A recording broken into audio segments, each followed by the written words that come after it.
अस्सलामुअलैकुम, आप देख रहे हैं समा। मैं हूं माहम जाहिद। हेडलाइंस आप जान चुके, बुलेटिन में खुशामदीद।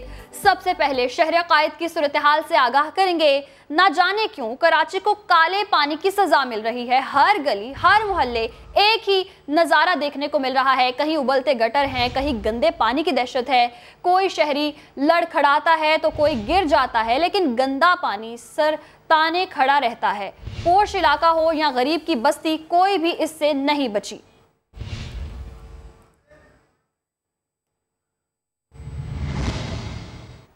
आगे बढ़ेंगे, आपको बताएंगे कराची में सीवरेज का निज़ाम आखिरी सांसें ले रहा है। शहर के मुख्तलिफ इलाके गलाजत नगर में तब्दील हो चुके हैं, मगर मजाल है कि वाटर एंड सीवरेज बोर्ड की जरा भी शर्मारी हो। कराची के दिल डिस्ट्रिक्ट सेंट्रल का अहवाल देखने खुर्शीद आलम की रिपोर्ट देखते हैं।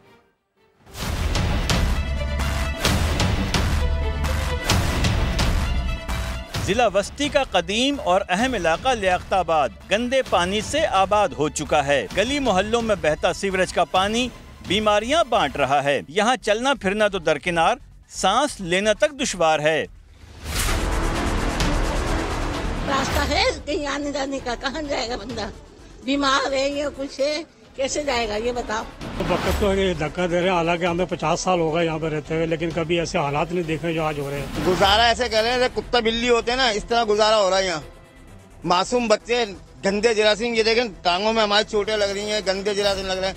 भाई इनको बोला भाई इनको सही कराओ, दरखास्तें लगवा लेते हैं, साइन करवा के मोहल्ले वालों को दिए में, वहाँ पर कोई काम ही नहीं हो रहा। और जब इलेक्शन होंगे यहाँ सब आ जाएंगे, वोट दे देना, वोट दे देना, वोट दे देना। सीवरेज का ये संगीन मसला सिर्फ लियाकताबाद ही नहीं, डिस्ट्रिक्ट सेंट्रल के कई इलाकों में बसने वालों का दर्द बढ़ा रहा है। इस वक्त मैं मौजूद हूँ जिला बस्ती के एक और अहम इलाके बफर जोन में, जो कुछ अरसे के बाद यकीनन गटर जोन कहलाएगा, क्योंकि यहाँ पर गंदा पानी मुख्तलिफ गलियों में बह रहा है।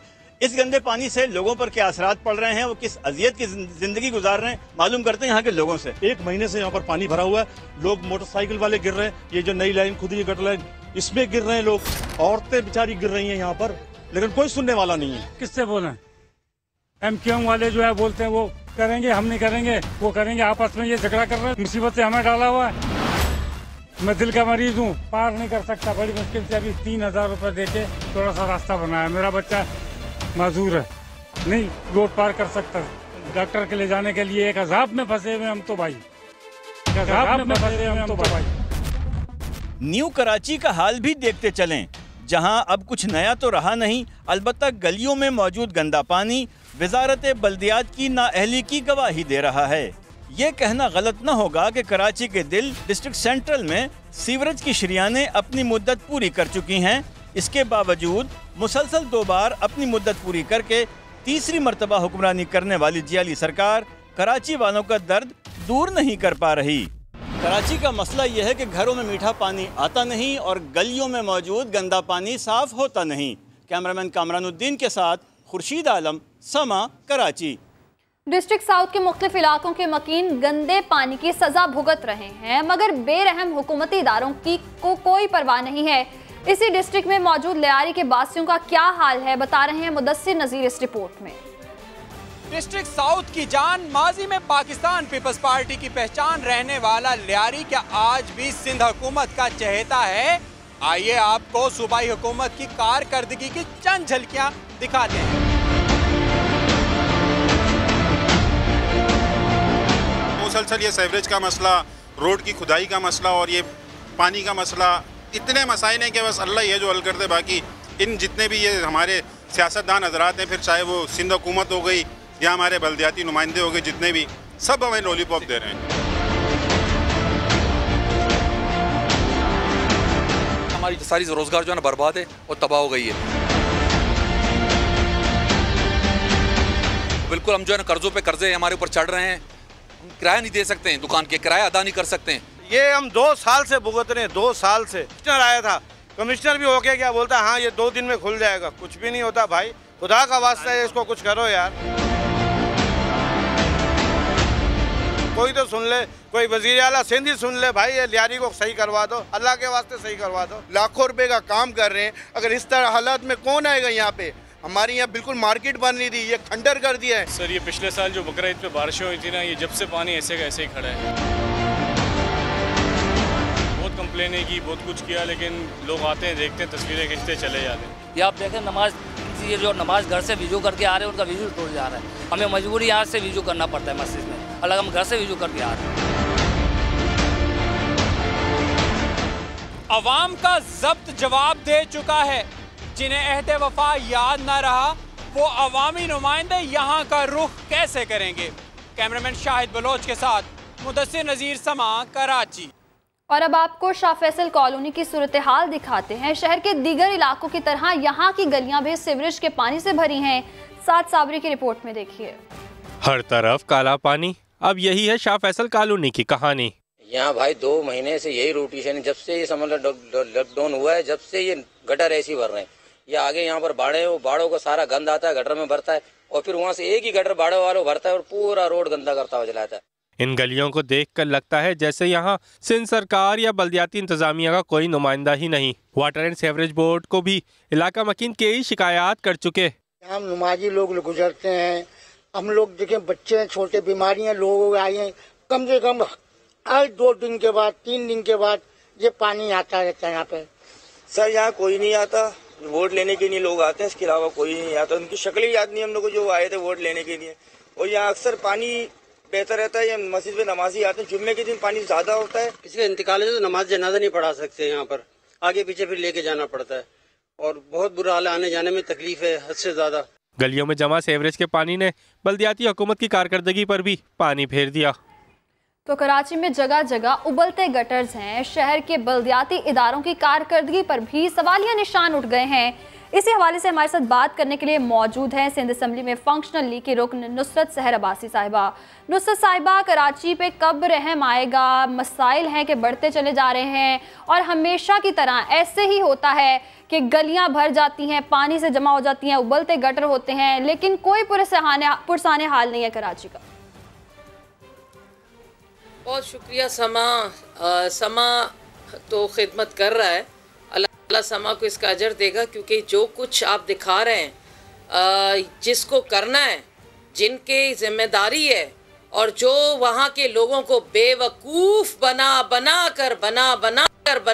कर वोट लेते रहे, वो ख्वाबे खरगोश के मज़े ले रहे हैं। ठंडे ठंडे एसी के कमरों में उनके घर के बाहर लॉन है, फूल लगे हुए हैं और खुशबुएँ आ रही हैं, और जहाँ से वो वोट लेकर आए उनके घरों के बाहर गटर उबले हुए हैं, वहाँ से बदबू आ रही है, वहाँ से जब वो अंदर खिड़की खोलते हैं तो उबकाई आती है, बच्चे बाहर नहीं जा सकते, और जो उस गटरों के पानी से जो जरासीम, मक्खियाँ, मच्छर, ऐसे कीड़े जो वोट लेने वाले को देखे भी नहीं होंगे, हाँ वोट देने वाले ने देखे हैं कि इस गंदगी, इस गटर, इस जो अफूनत है, और ये जो चारों तरफ उनके घरों के बाहर ये तालाब है गंदे गंदे तालाब, और ये चीज़ें, ये इनकी सबसे बड़ी सज़ा है। ये लियारी और ये जितने भी आपने इलाके दिखा दिए मुझे, हम सब इधर इलाकों में आते जाते हैं और हम देखते हैं ये इन लोगों की सज़ा है। वो अपना सर पीट रहे हैं, वो इस तरह करके रोते हैं कि खुदाया हमने जिनको वोट दिया वो कौन लोग थे? वो लोग अमेरिका में बैठे हुए, हाँ अमेरिका में बैठे हैं, वो पूरा स्टेट खरीद सकते हैं। वो लोग लंदन बैठे हैं, हाँ वो लंदन बैठे हुए हैं। वो लोग दुबई के महल में हैं, वो यहाँ कराची में वजीर आला अपने घर बंगले में या ऑफिस में कहीं बैठा हुआ अपने किसी और बिलावल को खुश करने के लिए कोई तकरीर या कुछ ऐसी चीज़ लिख रहा होगा। वजीर बल्दियात कहाँ है जो अल्लाहुम्मा सल्ली अला मोहम्मद व आले मोहम्मद से तकरीर शुरू करते हैं, और क्या उसके बाद जो बोलते हैं वो सच बोलते हैं? दुरूद शरीफ पढ़ने के बाद क्या वो सच बोलते हैं? मेयर कराची कहाँ है? कहाँ है कराची का मेयर? क्या वो डिफेंस में रहते हैं, या यहाँ इधर मलीर में, या इधर जितना भी सुरचानी टाउन, या जो इलाके आपने दिखाए, या ये छोटे छोटे गरीब लोगों के इलाके, क्या यहाँ आते हैं? क्या ऐसी गटर के करीब कुर्सी रखकर 1 घंटा बैठ सकते हैं मेयर कराची? मुराद अली शाह बैठ सकते हैं, नासिर शाह बैठ सकते हैं, सईद गनी बैठ सकते हैं। 4 लोग हैं ना जो हुकूमत चला रहे हैं। पूरी सिंध की कराची से कश्मीर तक कौन हुकूमत चला रहा है? 1 वजीर आला और 4 वजीर। तो आओ ना भाई, वो मुर्तजा वहाब आप कहाँ हो? आई बैठे इस गटर के पास 1 घंटा तो बैठ जाओ। और कराची के अवाम को इतनी, और सिर्फ ये कराची की हालत नहीं है, बारिश पूरी सिंध में हुई है, कराची से कश्मीर तक यहाँ की तो आवाज पहुंच जाती है। मैं और आप चीख चीख कर सुना देते हैं। समा खिदमत कर रहा है, समा तो सिर्फ कराची की नहीं, सर अब्बासी साहिबा, सही बात है कि हम तो आवाज़ उठा रहे हैं और समा तो बारहा इस हवाले से आवाज़ भी उठा चुका है। न जाने कब कराची पे रहम आएगा हुक्मरानों को। आप हमारे साथ ही मौजूद रहेगा। हमारे रिपोर्टर मोहम्मद अली हफीज़ भी हमें ज्वाइन कर चुके हैं, वो भी सूरत हाल बताएंगे। तो कराची में सीवरेज निज़ाम तबाही से दो चार हो चुका है। शहर के तकरीबन सभी इलाकों में सीवरेज का पानी सड़कों पर आ जाता है। मोहम्मद अली हफीज़ इस वक्त जहांगीर रोड पर मौजूद है, उनसे जान लेते हैं। जी मोहम्मद अली हफीज़, क्या देख रहे हैं आप यहाँ, क्या मनाजिर हैं सड़कों के और इलाका मकीनों को क्या क्या दुश्वारियां हैं? सबसे बड़ा शहर कराची और कराची का इस वक्त सबसे बड़ा मसला जो है वो सीवरेज की तबाही है। तमाम गली महलों के अंदर अहम शाहराओं में जो है गटर का पानी है। मैं मौजूद हूँ शहर की अहम तरीन शाहरा है जहांगीर रोड, जो गुरु मंदिर से लियाकताबाद जाती है और लियाकताबाद से जो है गुरु मंदिर आती है। दोनों इतराफ में जो है घुटनों शदीद अजियत में यहाँ से गुजरने वाले अजाब में मुब्तला है। ट्रैफिक की रवानी मुतासिर हो। आप किमाड़ी से न्यू कराची चले जाए तो हर इलाके के अंदर जो है गटर का पानी मौजूद है। सीवरेज निज़ाम मुकम्मल तौर पे जो है बर्बाद है, तबाही से दो चार है। वाटर बोर्ड हुकाम कहाँ है? तमाम वाटर बोर्ड की नाहेली गफलत का खमियाजा कराची वाले भुगत रहे हैं। वज़ीर बल्दियात हो, MD वाटर बोर्ड हो, ये तमाम वाला हुकाम हो, तमाम लोग दावे कर रहे हैं, ठंडे कमरों में बैठे होते हैं। कराची वालों की जो पानी की लाइन है उसमें गटर मिला पानी आ रहा है, मौजूद है, मस्जिद की घुटनों पानी जमा है, शहरी परेशान है। हाफिज नईमुल रहमान भी हमारे साथ मौजूद हैं। मोहम्मद अली हफीज़ हमारे साथ ही मौजूद रहेगा। अमीर जमात इस्लामी कराची से हाफिज नईमुल रहमान हमें ज्वाइन कर चुके हैं। बहुत शुक्रिया आपके वक्त का।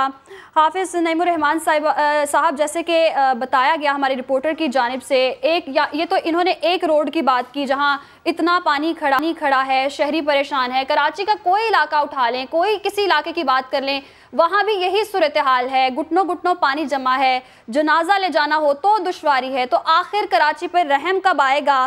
किसकी नाअहली कहेंगे? कौन इस हवाले से आवाज़ उठाएगा? नाअहली तो वैसे जो मेरी बहन नुसरत सहरा बासी कर रही थी ना, उसमें एक बड़ी हद तक सही बात है कि वो लोग जब एक दिन होता है वोटर्स का, तो वो एक दिन फैसला करते हैं हवाओं के ऊपर, मीडिया के ऊपर, लहरों के ऊपर, तासुब पर, अपनी मफाद के ऊपर, तो जुबान पे, लिसानियत पर, और फिर 5 साल तक भुगतते रहते हैं, जलील ख्वार होते रहते हैं। अब मैं लोगों से ये कहता हूँ कि उनके सामने सबका रिकॉर्ड मौजूद है ना कि इस शहर में किसने क्या किया है। फिर भी वो अगर इस तरह के लोगों को बरसर इक़्तिदार लाते हैं, उनको वोट देते हैं, उनको सपोर्ट करते हैं, तो फिर ये किससे गिला करते हैं? इसलिए मैं तो ये कहता हूँ, ज़ाहिर है जमात इस्लामी ने इस मुल्क की खिदमत की है, इस शहर की खिदमत की है। जब हमारे पास जरा सा भी इख्तियार आया तो ये सूरत हाल नहीं होती थी। साफ कर दी थी ये गलियां, अल्हम्दुलिल्लाह, सड़कें बना दी थी, अंदर सीसी फ्लोरिंग कर दी थी, खंभों के ऊपर लाइटें लगा दी थी हर जगह पर, पार्क बना दिए थे। लेकिन फिर उसके बाद तनज़्ज़ुली का ये सफर जो है वो जारी है। पीपल्स पार्टी की सिंध हुकूमत है, उसने सारे इख्तियार अपने पास रखे हुए हैं, लेकिन मेयर खुद अपने इख्तियारात जो उनके पास है उसका हिसाब देने के काबिल नहीं है। पिछले 4 साल के अंदर मेयर के पास भी कोई 150 अरब रुपए का बजट तो है ना। मैं पूछना चाहता हूँ कि वसीम अख्तर ने ये 150 अरब रुपए कहाँ लगाए कराची में? हमारे जो चेयरमैन है जुनैद मुकाती, जो पार्लिमानी लीडर भी है, उन्होंने चीख कर वहाँ हाउस में कहा कि हमें हिसाब तो बताओ कि पिछले बजट का हिसाब क्या है। तुम कहते हो इख्तियार नहीं है, लेकिन जो 13 अरब रुपए है वो बता दो। तो पीपल्स पार्टी का हाल तो ये है कि उसने तरक्याती बजट जो है 233 अरब रुपए के बजट में से सिर्फ 3.1 अरब रुपए कराची के लिए रखे हैं। कराची की ये अहमियत है जिसकी 50% से ज्यादा आबादी है पूरे सिंध में। वो कराची को सिंध मानते ही नहीं है। वो कराची को सिर्फ एक ऐसी चीज समझते हैं कि जिससे उन्हें पैसे हासिल करने हैं, और फिर बकिया सिंध का क्या हाल करते हैं वो भी आप देख लीजिए। 95 करोड़ और 95 अरब और 100 अरब रुपए लाड़काना में लगाए, तो ज़ाहिर कागजों में लगे, तो किसी लाड़काना शहर के अंदर नहीं लगे। तो लूट मार करनी है, इनको करप्शन करनी है। बदकिस्मती से हमारी किस्मत में यही लोग हैं। अब विफाकी हुकूमत 650 अरब रुपए के तरक्याती बजट में से 18 अरब रुपए कराची को दिए उन्होंने, और उसमें से भी पिछले जो मंसूबे छोटे छोटे थे, सड़कें गलियां, उसको उन्होंने जो पिछले 2 साल में नहीं कर सके वो इस साल भी दे दिया और इस साल भी नहीं करेंगे। K4 का हाल ये है कि 2 साल से बिल्कुल बंद पड़ा हुआ है, और अब उस पे कहते हैं कि 150 अरब रुपए लागत आएगी। तो ये मेरे और आपके पैसे होते हैं कि जिन पे ये लागत बढ़ती चली जाती है, और कराची को न पानी दे रहे हैं, न सीवरेज का कोई सिस्टम इनके पास मौजूद है, न पार्क दे रहे हैं, और ना जो है वही कराची को बिजली दे पा रहे हैं कि इलेक्ट्रिक के साथ इन सब की साजबाज है। और आप देखें, इन्होंने ऐलान किया था कि बिजली आ जाएगी और लोड शेडिंग खत्म हो जाएगी, और अभी भी लोड शेडिंग पूरे शहर के अंदर भरपूर तरीके से हो रही है, बल्कि बदतरीन सूरत हाल पैदा हो गई है। और पीटीआई के इलेक्ट्रिक को सपोर्ट पे सपोर्ट फराहम कर रही है कि हम इनकी मदद करेंगे, कि हम इनको बिजली दे रहे हैं, इनको हम गैस देंगे। भाई क्यों मदद कर रहे हो? इनका लाइसेंस कैंसिल करो, इनका टैरिफ वापस लो, इनको जो है वो पकड़ो और फॉरेंसिक ऑडिट करो। तो ये सूरत हाल है कि विफाक हो या सूबा हो या एमपीओ की बल्दिया हो, ये तीनों कराची को इस वक्त सिर्फ जो है वो पास कर रहे हैं और इसमें से ले रहे हैं, इसको दे कुछ नहीं रहे। इसलिए अब तो अहले कराची को ही सोचना पड़ेगा कि खिदमत करने वालों को वोट देंगे या इन्हीं चोरों और डाकुओं को वोट देंगे। अब शहरियों को सोचना पड़ेगा कि खिदमत करने वालों को वोट देना है या चोरों को वोट देना है। हाफिज़ नईम रहमान हमारे साथ ही मौजूद हैं, तो नुसरत सहर अब्बासी साहिबा की जानिब जाते हैं। नुसरत साहिबा, जैसे कि कराची के मसाइल से आप भी वाकिफ़ हैं, पूरा शहर वाकिफ़ है, हुक्मरान भी वाकिफ़ हैं, फिर भी गफलत की नींद सो रहे हैं, कोई कराची की तरफ नहीं देख रहा है। और आखिर ये मसाइल हल कब होंगे? कौन जिम्मेदारी उठाएगा? क्योंकि पार्टीज तो एक दूसरे पर बस बात डाल देती हैं और जिम्मेदारी कोई नहीं उठा रहा। देखिए जी, अब इनफ इज़ इनफ। मुझे 12 साल हो गए असेंबली में और मेरा बेटा इस वक्त 22-23 साल का है।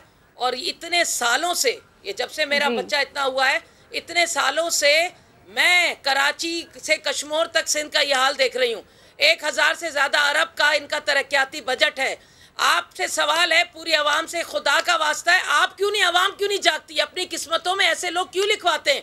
मैं आपको बताऊं, अभी बल्दियाती इलेक्शन होंगे ना, ये सारी पार्टियां बशमूल हमारे जमात इस्लामी के नईम भाई बैठे हुए सब मिल जाएंगे आपस में, जगह जगह जो अपने वो क्या कहते हैं इलाहा कर लेंगे। ये सीट पे हम दोनों साथ लड़ेंगे, इस सीट पर आपकी और हमारी पार्टी एक दूसरे को सपोर्ट करेगी। यहाँ पर सब एक दूसरे के साथ सियासी तौर पर फिर एक हो जाते, और जो असल जिनके मसाइल को हल करना होता है उन बेचारों को बेवकूफ़ पे बेवकूफ़, छोटे छोटे उनके जलसे वहाँ पे कसम खाते हैं। अब आपके हम आप एक सेवरेज का, आपके पानी का, आपका सारा मसला हल होगा, अब होगा। और झूठ बोल रहे हैं ये नुमाइंदे, इतने सालों से झूठ बोल रहे हैं। इन नुमाइंदों के अपने घरों के बाहर देखें कितना बेहतरीन सेवरेज सिस्टम है, कोई इनके असासे क्यों नहीं उठाता? आप लोग सोचते क्यों नहीं, आवाम सोचती क्यों नहीं है कि जिनको वोट देते हो वो लोग क्यों यहाँ से उठकर डिफेंस चले जाते हैं?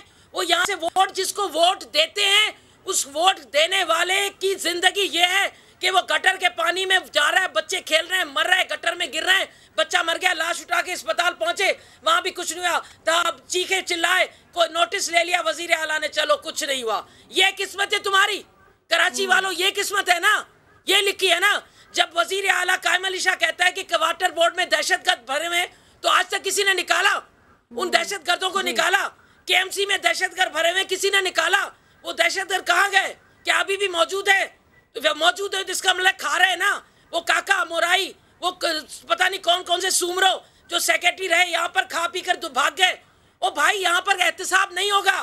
अगर होगा तो सुन ले मुझे, चीफ जस्टिस ऑफ पाकिस्तान। अगर एहतसाब होना है तो नैब के चेयरमैन मुझे सुन ले, जस्टिस जावेद चौधरी। आप अगर एहतसाब कर सकते हैं तो कराची जैसे शहर को बचा लेना। वो पहले जो थे चीफ जस्टिस वही कराची से ही जाते थे, अभी भी जो है वो कराची से ही घूमते हैं। कराची के अवाम ने क्या किया, ऐसा क्या गुनाह किया है कि मेरा बच्चा 22 साल का हो गया, आज तक मसाइल वहीं के वहीं, यानी वोट देने वाला वहीं से बदतर से बदतर से बदतर से बदतर, जगह गिरे उनके ऊपर, बिल्डिंगें गिरे उनके ऊपर, गटर के पानी में बच्चे मरे उनके, यहाँ पर सेवरेज के पानी से गटर मिला पानी पिए वो लोग, बीमारियां हो उनको, सरकारी अस्पताल में दवा उनको ना मिले, वहाँ पे उनके मुर्दे मरे, डॉक्टर उनको उल्टे सीधे इंजेक्शन लगा दे, कोई बड़ा सियासतदान आए उनको बड़े बड़े प्राइवेट अस्पतालों में ठंडे ठंडे कमरे मिल जाए। यानी वो एमपीए जिसको वोट मिला वो प्राइवेट अस्पतालों में इलाज करा रहा है। पहले तो वो नहीं था, पहले तो कल्टस में घूमता था, और जिसने वोट दिया वो आज भी अस्पतालों में इसको कुछ नहीं मिल रहा।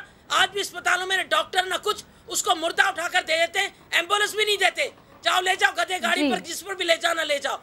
और भाई 20 साल गुजर गए। दूसरा साहिबा, तफसीलन आपने तमाम मसलों के हवाले से आपने नज़र भी डाल दी, तमाम मसले भी बता दिए, और कराची के जो मसाइल हैं वो हल होने को ही नहीं है। फंड्स भी मिल जाते हैं, बजट भी मिल जाते हैं, दावे वादे कि अब हालात बेहतर होंगे, लेकिन कराची के जो हालात हैं बेहतर तरफ जा ही नहीं रहे, कोई जिम्मेदारी उठाने को तैयार नहीं है।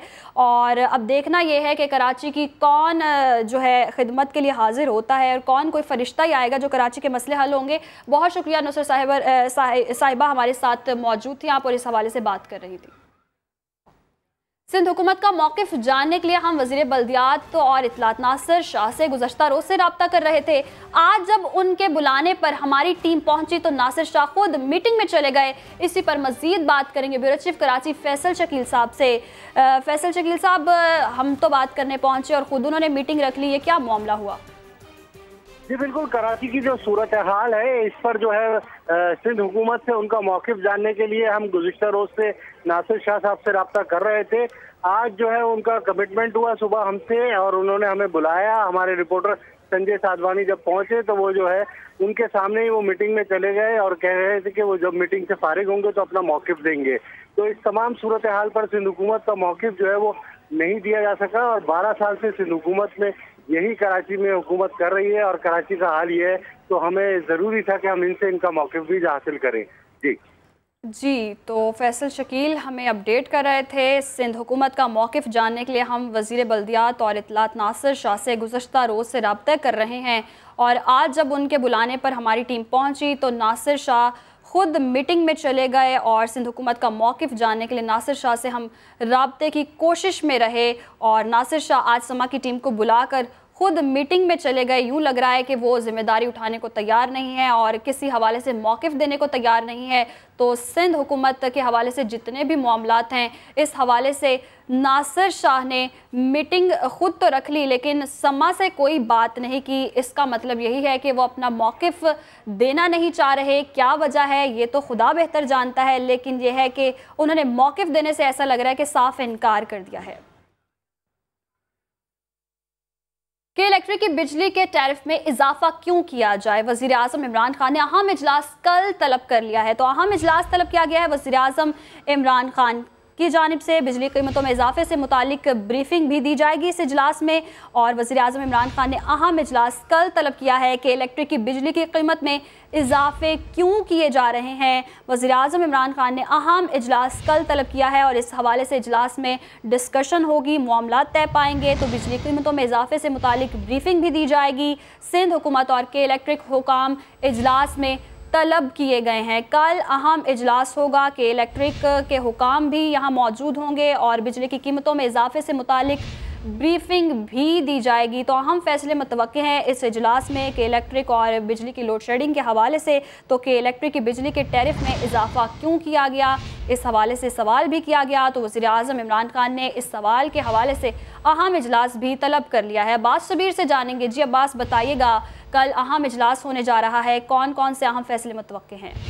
देखिए, कल जो कैबिनेट की मीटिंग थी उसमें के इलेक्ट्रिक का मामला कल के लिए मौखर किया गया था और वज़ीर आज़म ने कहा था कि वो खुद एक इजलास की सदारत करेंगे जो कि कल होगा, जिसमें के इलेक्ट्रिक के जो टैरिफ हैं और जो बिजली के मामलात हैं पूरे मुल्क में, उस हवाले से एक अहम इजलास कल वज़ीर आज़म की ज़ेर सदारत होगा, जिसमें सिंध हुकूमत और के इलेक्ट्रिक हुकाम भी इस इजलास में शिरकत करेंगे। इस इजलास में के इलेक्ट्रिक सारिफीन के लिए बिजली की कीमतों से मुतालिक वज़ीर आज़म को ब्रीफिंग देगा, क्योंकि कैबिनेट के इजलास में इस मामले को मौखर कर दिया गया था। अब ये कल है इजलास, वज़ीर आज़म इमरान खान की ज़ेर सदारत होगा। तो कल ये अहम इजलास है जो वज़ीर आज़म इमरान खान की सदारत होगा। बहुत शुक्रिया अब्बास शबीर, आप हमें इस हवाले से अपडेट कर रहे थे।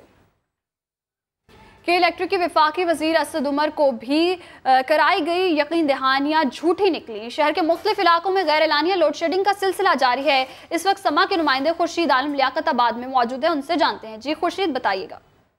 जी बिल्कुल, मैं इस वक्त मौजूद हूँ लियाकताबाद नंबर 2 में, जहाँ पर लोड शेडिंग के हवाले से मालूमात ये हुई हैं कि 3 औकात में बिजली जाती है, 2.5 घंटे की 3 मरतबा लोड शेडिंग होती है, तो ये दौरानिया बनता है 7.5 घंटे। लेकिन इसके अलावा गैर एलानिया लोड शेडिंग का सिलसिला अभी तक ख़त्म नहीं हो सका है, जो यकीन दहानी असद उमर और गवर्नर सिंध ने कराई थी। इसके बावजूद यहाँ पर हमारे मुख्तलिफ लोगों से बात हुई है, उनका यही कहना है कि गैर एलानिया लोड शेडिंग की वजह से उनकी ज़िंदगी जो है खासी मुश्किल में पड़ चुकी है। खातून ने दिलचस्प इंकशाफ किया कि चंद रोज़ पहले उन्होंने नया डीप फ्रीज़र ख़रीदा था, लेकिन उसमें अब तक बर्फ़ इसलिए नहीं जम सकी कि बिजली का दौरानिया इतना होता ही नहीं कि वो बर्फ़ को जमा सके। इसी तरह एक साहब का ये भी शिकवा था, उन्होंने बिल भी दिखाया कि उनके 2 कमरों के मकान का जो बिल आया है बिजली का, वो तकरीबन 30,000 रुपये से कुछ ज़ायद का है। तो इस तरह की सूरत हाल देखी गई है। इस वक्त भी लियाकताबाद के इस इलाके में बिजली मौजूद नहीं है। जिन घरों में जनरेटर की सहूलत मौजूद है वहाँ जनरेटर चल रहे हैं और जिनके पास UPS की सहूलत है वो UPS से फ़ायदा उठा रहे हैं। लेकिन बहुत बड़ा इलाका ऐसा है कि जहाँ पर बिजली नहीं है और लोग इस गर्मी में इसी तरह अपने कमरों में हब्स में बैठने पर मजबूर हैं। बिजली नहीं है और लोग मजबूर हो चुके हैं हब्स में रहने में। बहुत शुक्रिया खुर्शीद आलम, आप हमारे साथ मौजूद थे और अपडेट कर रहे थे और हमें कराची के मसाइल के हवाले से ही ज्वाइन कर चुके हैं। फिरदौस शमीम नकवी, बहुत शुक्रिया आपके वक्त का। जैसे कि कराची के मसाइल आप देख रहे हैं, मसले हैं और ये मसाइल हल होने को नहीं आ रहे। बिजली का निज़ाम हो, सीवरेज का निज़ाम हो, गैस हो, कोई भी प्रॉब्लम हो, कराची का मसला हल होने को नहीं आ रहा। तो शहरी अब किस जानिब देखें, क्या करें, इन मसाइल का हल कैसे निकलेगा? देखिए, मुख्तलिफ मसाइल के मुख्तलिफ लोग ज़िम्मेदार हैं और जो अवामी नुमाइंदे हैं उनके ऊपर ये जिम्मेदारी है कि वो मसाइल को उजागर करते रहें, लोगों को आगाही देते रहें और जो रेलेवेंट इदारे हैं उन पर प्रेशर बढ़ाएं कि वो लोगों के मसाइल हल करें। अब आप कौन से मसले पे बात करना चाहेंगी, मैं उसी के लिहाज से चलता सकता हूँ। कराची के तमाम मसाइल, आप लोड शेडिंग देख लें, कि इलेक्ट्रिक के हवाले से देख लें, सीवरेज का निज़ाम देख लें, कोई एक निज़ाम भी जो बेहतर हो।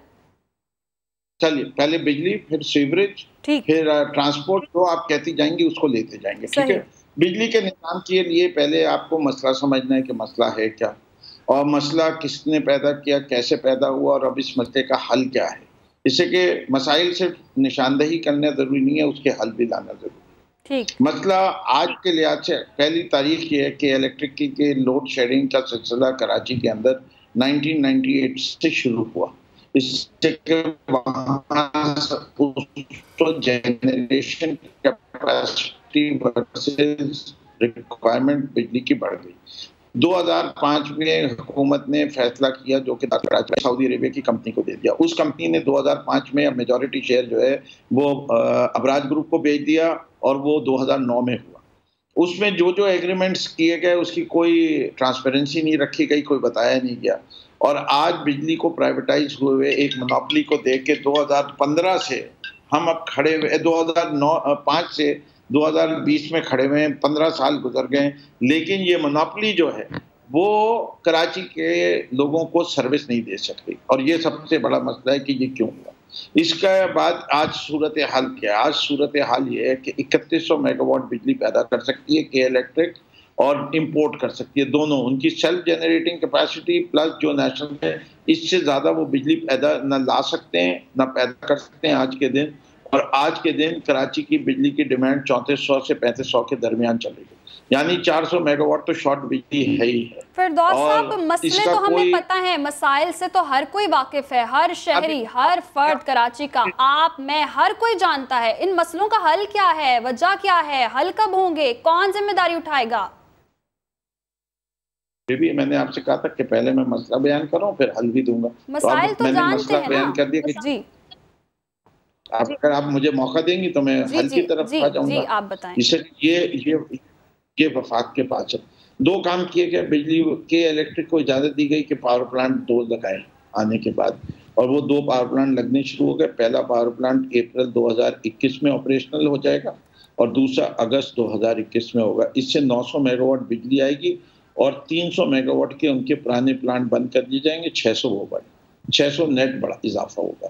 दूसरी चीज़ ये है कि नेशनल ग्रिड से उनको बिजली लेने की सकत बढ़ाने के लिए 1400 मेगावाट बिजली का इजाफा किया जा रहा है। वो मेगावाट जो है वो पहला जो इजाफा होगा 600 से 700 मेगावाट का, वो होगा अप्रैल 2022 में और तीसरा इजाफा 800 मेगावाट का होगा अप्रैल 2023 में। उस वक्त तक हम समझते हैं कि जो कराची की ग्रोथ इन डिमांड है, तो इस वक्त अगर मैनेजमेंट इसी तरह काम करती रही तो 2023 में कराची की बिजली की जो ज़रूरियात हैं और जो बिजली अवेलेबल होगी वो बराबर हों। तो मैं समझता हूँ 2023 से पहले हमें अपनी इस लोड शेडिंग को मैनेज करना है कि लोगों को कम से कम तकलीफ हो। उसके अंदर फैसला जो बुनियादी तौर पे ऐसा फैसला करना है कि लोगों को कम से कम इस हवाले से तकलीफ हो। बहुत शुक्रिया फिरदौस शमीम नकवी साहब, आप हमारे साथ मौजूद थे और इस हवाले से बात कर रहे थे। तो इन्होंने मसले तो बता दिए जिनसे आप भी वाकिफ़ हैं, मैं भी वाकिफ़ हूँ और हर कोई वाकिफ़ है, लेकिन मसले का हल नहीं बताया। खबरें और भी शामिल करेंगे एक ब्रेक के बाद। Welcome back. आपको बताएंगे आर्मी चीफ ने कैंसर के मरीज बच्चे का पाक फौज में शमूलियत का ख्वाब पूरा कर दिया। सिपह सलार की वीडियो लिंक पर कराची के अली रजा से मुलाकात, खैरियत दरियाफ्त की और अलजरार टैंक का मॉडल तोहफे में दिया। इस्लामाबाद से उस्मान खान की रिपोर्ट देखिए। मेरा नाम अली रजा है, मैं कैंसर का मरीज हूँ। मेरी ख्वाहिश है मैं आर्मी में जाके अपने मुल्क की हिफाजत करूँ। सिपहसालार का कैंसर के मर्ज में मुब्तला बच्चे से वालिहाना मोहब्बत का इजहार। अली की ख्वाहिश army chief general Qamar Javed Bajwa ने वीडियो लिंक के जरिए पूरी कर दी। खैरियत पूछी और सेहतयाबी के लिए दुआ भी की। सिपहसालार की जानिब से अली रजा को पाक फौज के अल-ज़राअ टैंक का मॉडल भी पेश किया गया। जनरल कमर जावेद बाजवा ने बच्चे के जज्बे को सराहा। अली रजा ने अपना दिली ख्वाब पूरा होने पर आर्मी चीफ का शुक्रिया अदा किया। मुझे पाकिस्तान आर्मी से बहुत ज्यादा मोहब्बत है। आज वर्दी पहन के मैं बहुत ज्यादा खुश हूँ। मैं आर्मी चीफ का बहुत ज्यादा शुक्रिया अदा करता हूँ। पाक फौज जिंदाबाद। कैंसर के मरीज अली रजा के वालिद कराची की मुकामी फैक्ट्री में मजदूर हैं। आगे बढ़ेंगे, आपको बताएंगे स्मार्ट लॉकडाउन के बाद मकामी कारसाज कंपनियों का पहिया चलने लगा। मई के मुकाबले में जून की फरोख्त में 77% इजाफा देखा गया। मकामी मोटरसाइकिलों की फरोख्त में भी 286% इजाफा हुआ। मोबाइल इंडस्ट्री के लिए एक तापनाक साल करार दिया था। अगर हम जून 2019 में देखते हैं, कार इंडस्ट्रीज ने 2,07,000 का वॉल्यूम अचीव किया। अगर जून 2020 में ये 96,000 यानी कि 53% का टिप, ये इंडस्ट्री 2 लाख का फिगर को मेंटेन करने में दूसरी दफ़ा कासर रही है। अगर हम देखें तो कार इंडस्ट्री और ट्रक एंड बसेस के अंदर इसका इम्पैक्ट अभी हमें नज़र नहीं आ रहा, मगर आने वाले साल में इज़ वेरी इंपॉर्टेंट कि गवर्नमेंट ऑफ पाकिस्तान 2021 जून को किस तरह से देख रही है। और इसी पर बात करने के लिए हमारे साथ मौजूद हैं अशरफ खान। अशरफ, मकामी मोटरसाइकिल कंपनीज का भी कारोबार चल पड़ा। जी बिल्कुल, देखा जाए कि स्मार्ट लॉकडाउन के फवाइद सामने आने लगे हैं, जिसके बाद जो है गाड़ियों को पिछले माह के मुकाबले जो है 77% इजाफा हुआ है। गाड़ी मोटरसाइकिलों की जो फरोख्त है वो भी 187% बढ़ गई है। और जो इसका इम्पैक्ट ये है कि जो लॉकडाउन जो खत्म किया गया है उसके बाद जो मुकामी कारसाज और मोटरसाइकिल कंपनियां खुली हैं, जो इकोनॉमिक एक्टिविटी शुरू हुई है, जो कि बेहतर साइन है। उसके साथ साथ पिछले माली साल से देखें तो उसमें जो फरोख्त 52% तो कमी हुई है, जो हमारा इकोनॉमिक स्लो डाउन की वजह से। लेकिन जो इम्पैक्ट देखें कि जो स्मार्ट लॉकडाउन हुआ है उसके बाद इंडस्ट्रीज खुली हैं, लॉकडाउन की वजह से इंडस्ट्रीज खुली और इम्पैक्ट देखें तो इजाफा हुआ है। बहुत शुक्रिया अशरफ, आप हमें अपडेट कर रहे थे।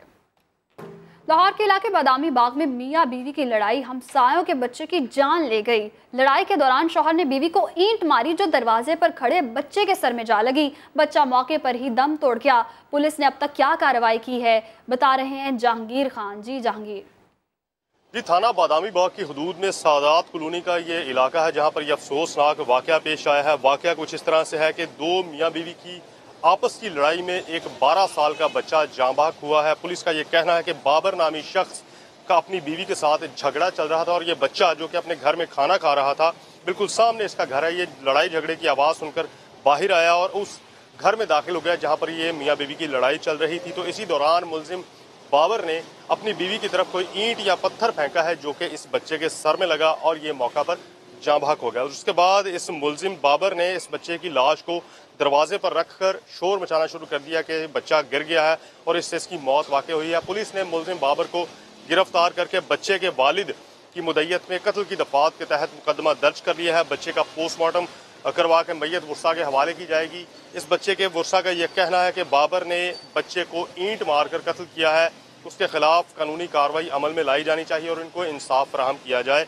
पुलिस का कहना है कि वक़ुआ के हवाले से मज़ीद तहकीकात जारी हैं, जल्द मज़ीद हक़ाइक़ इस वाक़े के हवाले से सामने आ जाएंगे। बच्चे के वालिदैन इंसाफ का मुतालिबा करें। बहुत शुक्रिया जहांगीर, आप हमें इस बुलेटिन से इतना ही। मज़ीद खबरों के लिए विजिट कीजिए हमारी वेबसाइट sama.tv। इसके अलावा आप हमें फेसबुक और ट्विटर पर भी ज्वाइन कर सकते हैं। एक ब्रेक के बाद हाजिर होंगे हेडलाइंस के साथ। आप देखते रहिए समा।